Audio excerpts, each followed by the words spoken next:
在苏门答腊的山之门 Bukit Lawang， 我们走进雨林深处，寻找森林里的人——红毛猩猩。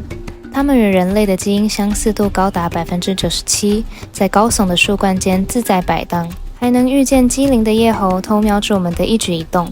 这里是红毛猩猩保育的重镇，也是亲眼见证野性与温柔并存的地方。想一起踏上这段丛林旅程吗？